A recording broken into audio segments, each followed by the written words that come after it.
Вака, колега, јас не знам зошто кај вас нема јавување од работнички од текстилните индустрии, кај мене има. И зошто нема, може би треба вие да се запрашате, тоа е ваш проблем.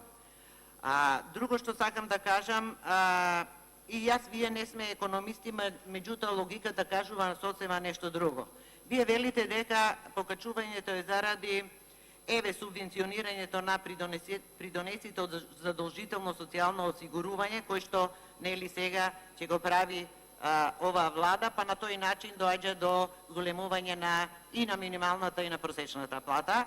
Меѓутоа, економистите зборат дека оптеретувањето на работодавачите, посебно во трудоинтензивните дејности, е многу големо, му се зголемуваат трошоците за производство и од тој аспект, за да ги намалат трошоците, тие се принудени тогаш или да ја зголемат цената на производот, или да го намалат бројот на вработените, и затоа во последниот период сме сведоци дека има голем број на испуштање на работници од овие дејности.